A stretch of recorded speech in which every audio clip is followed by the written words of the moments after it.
Hi, I'm Dave. Welcome back. Those who watch me regularly, you will be aware that I was not here on Monday. Now, the reason being, it was my birthday.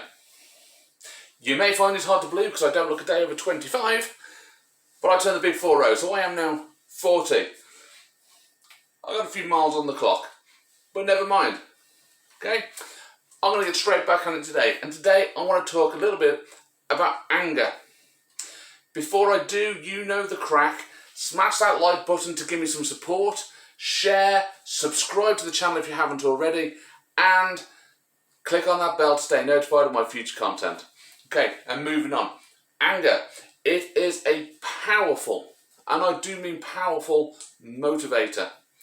But you can either be its master, or you can be its slave. Now, I am not of the opinion that you should not get angry. Because the chances are, you, like I, are human. As a human, you have a range of emotions, and those emotions are there to serve a purpose. Now, anger, does it serve a lot of purpose? It can do. Okay? I think it's closely related to, a fear response, and these things all tend to come back to those primal urges, but we can use anger. We don't need to get rid of it. We don't need to live a life and never feel angry. In fact, I'm quite the opposite. I think that the more you try and ignore your anger and you just bottle it up and you keep it inside and you never do anything with it, the more it's going to come back and bite you in the backside later on. So this is what I'm talking about being its master and not its slave. You have to acknowledge your feelings. If you do not acknowledge that you feel angry, that is bottling it up. But it is what you do with that anger that makes the difference. Now, I said anger can be a powerful motivator, and it can, and it has its place. There are some really big issues going on in the world that we really should be angry about. Because if you're not angry about it, then you're not bothered about changing it. And if you're not bothered about changing it, you'll never change it.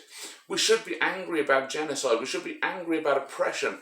We should be angry about social injustices like racism, gender inequality, homophobia, transphobia. The list goes on. These are big, world-affecting problems which we do need to be angry about. And we need to get angry, and we need to use that anger to motivate ourselves to bring about change. But what I'm talking about today is I'm talking about those more personal interactions in life that make us angry. Those things that are irksome and vexatious, the things that make you grit your teeth and want to hit people. Okay? Those are normal responses. I don't care what anybody else tells you, it is absolutely normal to feel angry and want to lash out. But as mature adults, as developing young adults, and even our children as they start to come about into learning their own mind and their own body, we should be moving away from this lashing out instantly. But we do need to acknowledge it. We need to acknowledge that we're angry. If somebody comes up and they start calling you names, I'm not saying don't be angry about it. Be angry. It's horrible. But it's what you do with it. Okay? You've got to admit to yourself, yes, I am angry. And only once you admit that you are angry and you say, yeah, that's getting to me. But once you can acknowledge that, then you can address the bigger issues. Like, why does that make me angry? Why is that person trying to make me angry? And what is the purpose of me being angry? And you can only have that thought process once you've acknowledged that you are actually angry. Okay, if you want to go all zen and say, no, I feel no anger, then do you know what? At some point in your life, something's going to make you snap and you're going to bring out all of these things that you didn't get angry about. Be angry. But be calm. Angry is not the same as lashing out and giving a problem back to a person, okay, in violence. That doesn't solve anything, okay? You've seen from my previous videos, violence has its place. If you have to defend yourself from serious injury, then yes, violence has its place. But somebody calls you a name and you lash out and you hit them, well, guess what? You've just made that person the victim, even though they provoked you. So what does the anger achieve for you? Absolutely nothing. Okay? And you've heard the phrase that, don't get mad, get even. Well, but what does it take to get even? It's still being angry. To hold that grudge, you still have to be angry. And you then got to work out which point you've satisfied that urge to get even. What does it take? And the longer it takes you to get even, the more you hold on to it, the more you will consider it takes to get even. Yeah? Somebody pees you off and you acknowledge you're angry, you can move on with your life. Okay? Somebody makes you angry, you bottle it up, you walk away, and you don't let that lie. And 20 years down the line, you come into that contact with that person again, and 20 years of repressed anger are going to come up, and you're going to all of a sudden want to get 20 years worth of vengeance. Don't get mad, get even. It makes no sense. Okay? Who draws that line as to where that is? Yeah, when it's even. And this goes back to a video I did before where I was talking about revenge and self-defense and all that sort of stuff. Yeah, vengeance doesn't solve anything. Okay, if anything, it just aggravates the problem again. So you've got to figure out what you want to do with that anger. As I said, once you've acknowledged it, you've let your primal instincts, you've let your chimp brain, if you want to go with was it Professor Green's book, The Chimp Paradox? If you want to go with the chimp brain analogy, some of the people say, the reptile brain, whatever you want to call it, yeah? You've got to let it have its say. You don't necessarily have to vocalise it, you don't have to act on it, but you've got to let it tell you that you're angry, and you've got to acknowledge you're angry, and then you can move on. And you can then use that anger to be creative about it, okay? So if you're angry about that person doing something to you, then you have to work out what you want to achieve. Maybe your anger is the motivator to cut that person out of your life. If that person is always doing this to you, and you're just a doormat and you're letting them walk over you all the time, then your anger has a purpose. It will give you that motivation to say, do you know what, I don't need it anymore. Close the door, bye-bye, don't let it hit you on the way out, all of that stuff. Okay? Sometimes that anger is the motivator for it. And if you've just been repressing it and letting those people walk over you, then this is what happens. Yeah, the anger will give you the motivation. But the next bit is, I said you don't want it to be your master. You want to be its master. You want to be able to let it have its say and then come up with how you can use it. What is the purpose of that anger? What is the motivation that you need to get from that situation that made you angry in the first place? And as I said, it might be cutting somebody out of your life. If it's a thing that's going on, if it's a big world problem and you're so angry about it and you just see them at home doing nothing about it, well, maybe that's your motivation then to get up and go and do something. Whether it's to go and join a charity organisation and do some work around the world, whether it's to just go and give a donation to a charity that supports bringing about change, or whether it just motivates you to do what I've done, get on YouTube and have your say and try and educate people as to your own thoughts and philosophies and way of life. Yeah, that's a motivation. Okay, and this is how we can use anger. But if it becomes our master, if you let anger become your master, then this is where you are going to lose. Because when somebody out there wants to really annoy you, and they're there and they're poking and they're pressing your buttons, but they're not actually doing anything beyond that. They're not going into physical, they're not pushing and shoving and hitting, because that would be criminal, and you could deal with that. Yeah, you could use your defence, or you could use the criminal justice system. There are things that would help put things right. But when they're just there trying to aggravate you, and they're getting their jollies out of aggravating you and watching you get more and more angry, then when you let anger become your master, you're going to lash out. And you're either going to lash out at that person, and yeah, you might think you've got one up on them because you've punched them, you've kicked them, you've done whatever, or you've damaged something of theirs in anger, but all you've actually done is make them the victim. And now they have the moral high ground.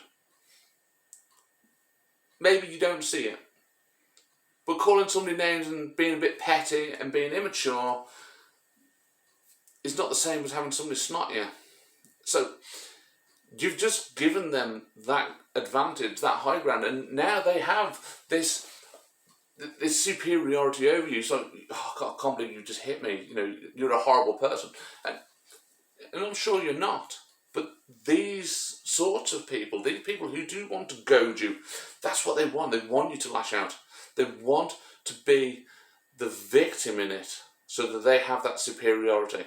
Okay, but you might also not respond towards them. You might take that anger and you might lash out to other people around you, physically, verbally. Maybe you take it out on your loved one. Maybe you take it out on your own stuff. Yeah, I was a bit of a stupid kid. Okay, I've got 4 broken knuckles. Why have I got 4 broken knuckles? Because I went around punching stuff in anger when I was a teenager. It's easy for me to look back in hindsight and say, well, do you know what? That was wrong. What did it achieve? It achieved 4 broken knuckles. Does that improve my life? No. Have I learned lessons from it? Yes, absolutely. Okay, and it's great to learn from hindsight. But now I won't lash out in anger. Because when I hit stuff, I hurt me. If I hit them, it's going to come back and bite me, because they're going to go crying off to the police and I'm going to be in trouble for hitting them, regardless of what they did to provoke it. Okay? Unless there was that justification, as I mentioned in previous videos, for defence. So, we've got to acknowledge we're angry, and when we acknowledge we're angry, we can then work out what the appropriate response is. And this will take place in split seconds, but it is really important that we know that we are allowed to feel angry. Don't walk away from it and try and convince yourself you're not angry, because that's just going to make it last longer. Just acknowledge, yeah, I'm angry. There's no point in holding on to it. Let it go, or find a way to channel it into something that's more constructive and would improve your life, as I said earlier. Okay. Now, I did read, or I heard somewhere, a lovely line, and I would like you all to share it if you haven't heard it already, and that is that anger is just you punishing yourself for somebody else's mistake. What a fantastic concept. Somebody else has got so little going on in their life, and they're in such a miserable position that they've decided to take it out on another person. That's their mistake. That's something that they need to look into, and you being angry at them and hold on to that anger, well, that's you punishing yourself for something that they've done. I love that way of looking at it. Okay, so why do it? Just don't. It's not easy. I mean, it's easy for me to say, but it takes practice, and it takes a little bit of ditching of the ego. If you've got an ego and you always want to be the top dog and you want to play alpha, then that's going to get you in a lot of trouble, because when you've got an ego and you want to play alpha, then when somebody wants to insult you, guess what you're going to do? You want to insult them more and show them that you're at the top of the pecking order. What's the point? We don't live in a feudal system anymore.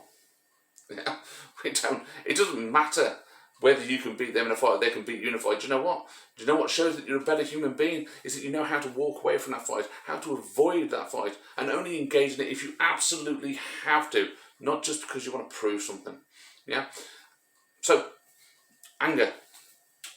Don't let it control you. Let yourself experience it. Understand and accept that you are feeling it, and then allow your common sense, your adult brain, your human side to say, what is the purpose of it? What can I gain from it? What can I achieve using it as my motivator? And if the answer is nothing, then just let it go. If it can be used, then channel it into something constructive. Okay? And no, I don't go into the old 70s and 80s style of anger management of, if you feel angry, go and get a punch bag and take it out in the punch bag. Yeah? Actually, that's not as valuable or constructive as you might think it is, because that's just giving into the anger and using violence to feed the anger, and it actually feeds into each other. So it doesn't get rid of the anger, it just teaches yourself and puts it into your system that the response to anger is to hit stuff. So actually it's not that good. understanding it is the answer. Okay? As always, thank you for watching to the end. It's always a pleasure to put my thoughts and ideas across. I hope they're helping you. I hope you take value from it. If you do appreciate what I'm doing, what I'm saying, and please do smash that like if you haven't already, subscribe to the channel, click on the bell to stay notified, and I will see you in the next video. Bye bye.